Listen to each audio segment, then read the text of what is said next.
and not a cheek was dry. My cheeks were wet with tears. Hands, all the hair on my hands, on my head, on my body was standing up. That was the defining moment of my life. Hello everyone and welcome. My name is Kartika Nair and you are watching Synchro Shakti. Today I want to share with you my entire life story on how my career, my passion found me instead of me going looking out for it, how it all happened. I want to share this story as an inspiration not only for those of you who have not found your career or passion yet and you need the story to guide you, but also for those who are just curious about my life story regarding how all this happened. And so this is a story for you. I hope you like this, and of course if you want Hindi version of all these videos, you'll find the Hindi channel in the description. So let's begin with the story. A little history lesson before we get started is that this YouTube channel that you are watching, Synchro Shakti, is 11 years old. So for 11 years continuously I've been working hard on videos on this channel. But when I started at 19 years old, I know I still look 19, but that was actually 11 years ago. I don't age, but anyway, at 19 years old when I started this YouTube channel, I was making videos on spirituality but different topics like solipsism, lucid dreaming, sleep paralysis, things like that. And I had no idea, not even an imagination, that the career that I have today even existed in India or was available to me. I had no idea. It was like, didn't even occur to me in my mind. Having said that, here's where the actual story begins. The scene is set the year before I graduated university. So I did a triple major in media studies, literature and psychology. Amazing topics, but even then I had zero idea of what I really wanted to do with my life. So I tried with my ego, intellectually trying to understand what can I do, because it's the year before graduation. I have to figure out what to do after college gets over, right? I can't just sit at home and eat chapatis. Like, I have to do something. So I said, okay, maybe intellectually I can continue doing music because I've been a musician my whole life. I can just take that to a bigger stage. Or I could take up a master's in counseling and I could just be a counselor somewhere. So again, not thinking too big, just thinking what can I do, intellectually, and I just thought of it. But then what I also knew was, deep down, my true desire was I wanted to get away from college. I never wanted to study and I wanted to get away from society. Now, the reason why I wanted to run away from people, to me, I had tremendous social anxiety for pretty much all my life. I felt like the cockroach in the room, but I also felt like everyone else were cockroaches moving through my body. I did not like being around people. One, because of my history and being bullied throughout my life, but two is that I always felt like an absolute alien in an alien universe. Everybody around me, the teachers, it always seemed like the adults were the angry guys who just wanted to pulverize the younger people. The younger people around me seemed so easy to influence through popular culture. But I just felt like fish out of water. I couldn't relate to people. I wanted to get away from society. So I put out the intention into the universe that when I graduate, now remember, I put out an intention into the universe, okay? That firstly, I do not want a 9-to-5 job. I cannot do that, okay? It's not for me. I wanted flexible hours. I also did not want to be around people in general because everyone thought I was the weirdo. They literally, my choir instructor called me the weird girl. Even weird girl, come here, okay? That was me. But I did want to be around people who were like me, who had similar interests and who would enjoy my company. And I didn't know many people like that, but I just put out the intention. I want to be around people who are like me. Then I also said that I never wanted to go to the city. Don't want to go to the city hanging in a 342 bus because that was my whole education. I was just hanging out of a bus, going there, hating it, coming back. It was just a life I did not like. So I did not want to go to the city. I was not a city person and I didn't want to travel in a bus or any of that. So what was the intention? I wanted to do something that was nearby my house or outside of the city. So then I put out the next intention is I don't want to do something that I don't like. I want to do something that I enjoy and I have fun with. So I had this clear intention of what I did not want, and I knew what I wanted. So then I thought, okay, what do other hippy-dippy people like me do? Okay, what are they doing? So I knew, and I met a few people who, they were artists, musicians, but they also had farms. They were farmers, they were organic farmers. And I said, okay, this sounds cool. I can get into farming because I'll be away from the city. I'll be away from the general population. I won't have to deal with my debilitating social anxiety. I don't have to fight with people. I can be away from humankind. I could be far away. And that was the way to feel comfortable. And I said, okay. And I could also give, organic food to people, and I'll do something for the world. And I said, okay, this sounds perfect. Again, intellect, trying to get away, running away, not in my heart, not aligned to the universe. But I said, okay, let me look at farming. But remember, at that point, I had asked the universe, ask and you shall receive, right? Seek and you shall find. So knock and it shall be opened unto you. So this is a universal principle. So I asked for it clearly. So what happened? Again, year before graduating, right before graduating, class trip, right? Everyone goes out for a class trip. And my arts college, we all went out for a class trip to Goa. Came back here, locked my door. So my mom, she knocked at the door and she was like, you never spend time with us. Come down and help me with this puja that we're doing. So my mom is also she's a classical singer, and she also teaches Indian classical music. So she was doing this puja where she would have her students sing a song and she would bless them. So she asked me to come down and help, with the mics and stuff like that. So I came down all groggy from a nap, and I was very depressed, angry kind of a soul even then. Even though I was hippy-dippy, I was a depressed hippy-dippy kind of person. And I'm walking down the stairs, and as I get down, I notice this beautiful woman. See how the universe is responding. Beautiful, gorgeous woman, brown skin, brown hair, smile lights up the universe. Oh my God, what a gorgeous soul. And I immediately was gravitating towards her. And my mom says, hey, here's the mic, put it in front of the students. So I say, okay, I'm all sleepy, putting the mic in front of this girl. She was 12 years old. And she starts singing. And she's singing Indian classical music, but she has this Western vibrato at the end of her voice. Now, what's a Western vibrato? Is basically that vibration that happens, for example, if I go, yeah, that's a vibrato. So I immediately bonded with her over the fact that we're both Western singers. And so she introduces me to her mom. Remember, the universe works through people. Now, if you're still with me, comment that below in the comment section. The universe works through people. So she introduces me to her mom. Who is her mom? That beautiful woman that I saw there. So I go up to her mom and I introduce myself, and we click like that. Instantly, we're just like each other. We're into the same stuff. We're talking about conscious music, consciousness, spirituality, UFOs, conspiracy theories, and the same stuff that we talk about even now. And she says, you have to meet my husband. He's going to love you. And I said, okay. So the next couple of days, I went down to her house, which was just a 5-minute walk from my house. See how it works.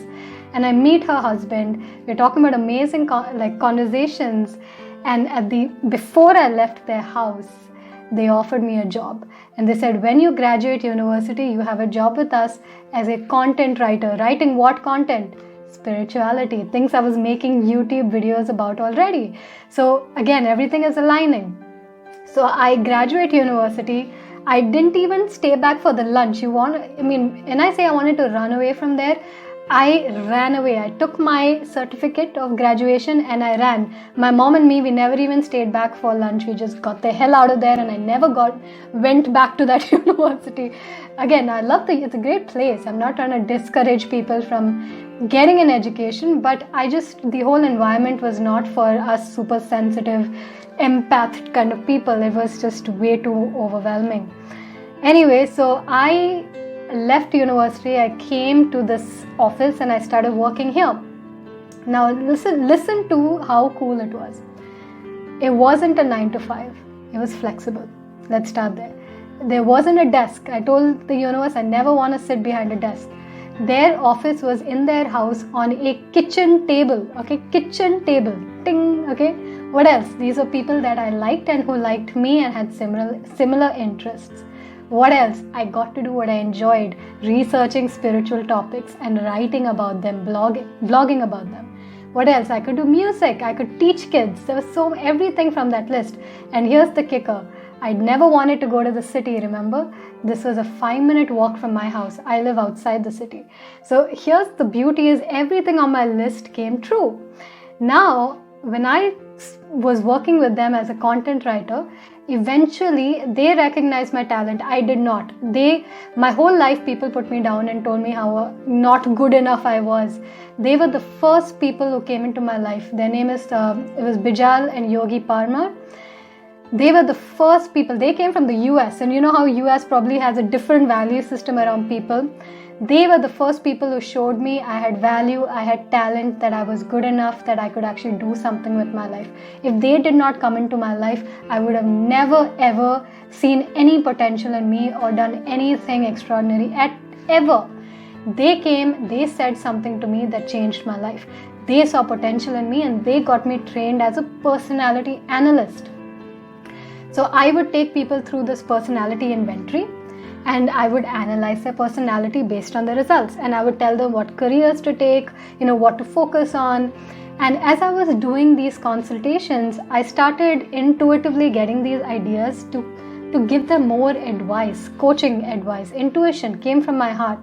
Some of the advice that I gave to some of these clients, it changed them, and they went and told my boss, his name is Bijal, they went and told him raving reviews of my consultations. They started telling him about my abilities, and one of them said the hair on my head started standing up when she was coaching me. And again, I did not know I had coaching talent. I did not know I had any gifts. Again, I came from an Indian system, army school, the school whacking you down, where you don't know if you even have the value to exist, if you're even good enough to exist. And here this person is saying she has talent for this, talent for that, and I didn't believe it. So then after personality analysis and doing all of this, they got me trained in NLP. So I got into NLP, and that's when my boss told me, Kartika, if you understand what this industry of training and coaching, if you understand it, you will never need to work for anyone again. You will never need a job again. You can create your own economy. I didn't understand him because my self-esteem was still, not good at all. I didn't understand what he said at that time. Today I'm living it, but at that time I didn't know. So then one day he took me to that family, they took me to a personal development seminar. So this is my first introduction into seminar world. They took me to see this man called Nick Halleck. Now guys, when I tell you the day, if I could pinpoint one day that changed my life, one day that changed my life, it was the day that I met this man called Nick Halleck.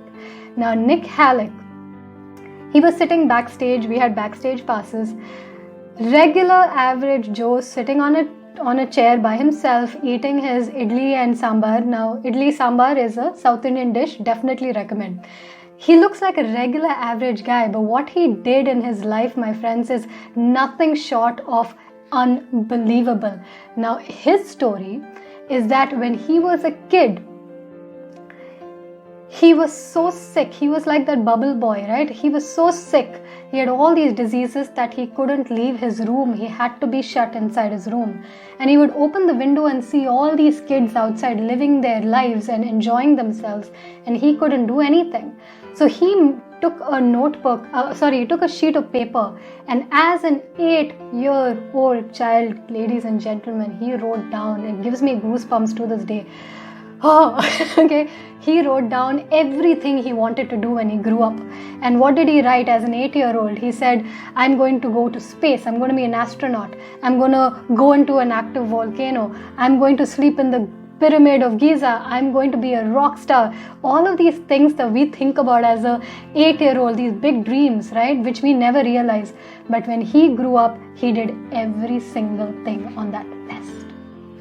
Everything. Extraordinary man, including going all the way down to the bottom of the sea to have lunch at the helm of the Titanic.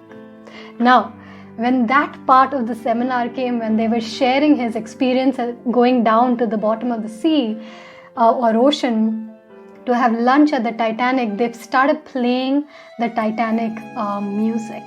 Now, you know that music is already emotional. Already I was feeling this emotions well up in me, and they started talking about his story. He was sharing his story, and not a cheek was dry. My cheeks were wet with tears.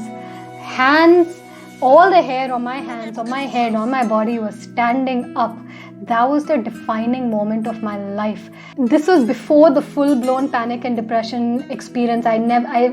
It was way before all that. I was in the beginning stages, but even then, I'd been through so much of crap with people in my life that when I saw his story and what he accomplished, every hair on my body stood up, and I decided in that moment that is who I wanted to become.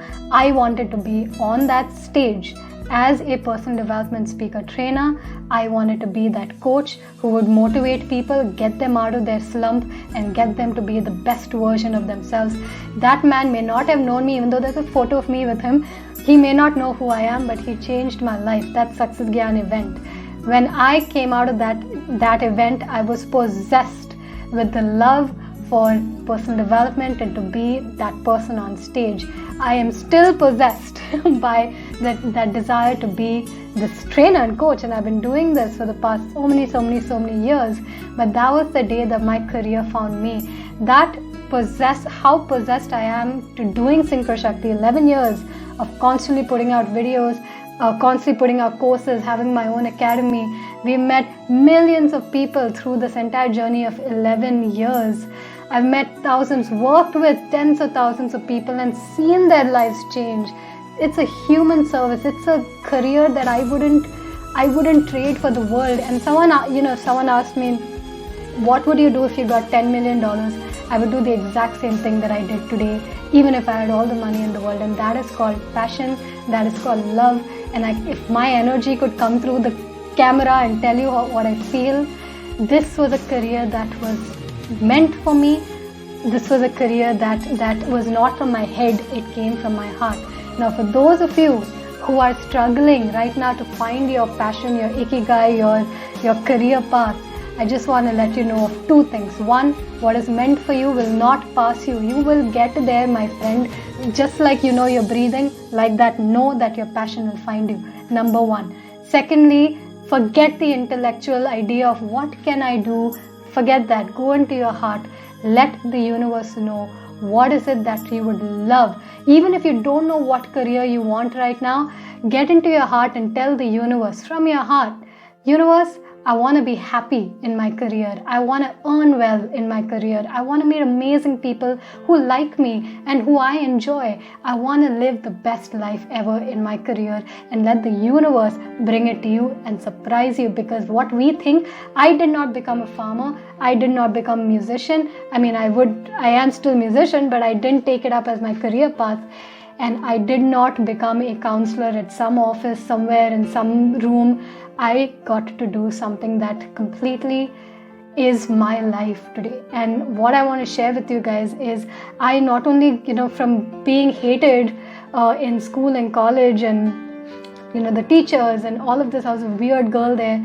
Today, I am embraced in my career. I get to be myself, and I get to love people, and they get to love me just the way that I am. And nobody can ask for anything greater than what this is. So I just want you guys to feel inspired by the story and know that everything is going to be okay. Your reality just reflects your heart. Stay in your heart. Get out of your ego. But I get to be more of who I naturally was in my heart, which is pure love. And as a trainer and a coach, you get to be pure love, and you get to be pure love all the time. And I love you guys. Thank you for watching. Final two things to say before I end this long video is firstly, if you want to know more about me or get coaching tips, I always mention this, or I haven't mentioned it enough, but please, if you have an Instagram, follow my Instagram. This is where you get some mind-blowing tips on coaching. If you're watching this right now and you're not going on your Instagram and following me, you're missing out. Please follow me on Instagram as a coach, I am telling you. Okay, first. Secondly, I'm back to live training, back to work. I was on a 2-month live training vacation. Now I'm back to live training. What's the next training happening? We're having a free 90-minute manifestation, miracle manifestation class. If you're an MMMC student, please don't come for this because you guys already have that knowledge. People who have never done a class with me on manifestation, come for this class. You can find all the details on it in the description. Okay, that's it, guys. I love you all, and I look forward to seeing you very, very soon. Thank you for sticking out and watching my story so far, and I hope this inspired you. Please let me know what you thought in the comments. I love you all, and namaste.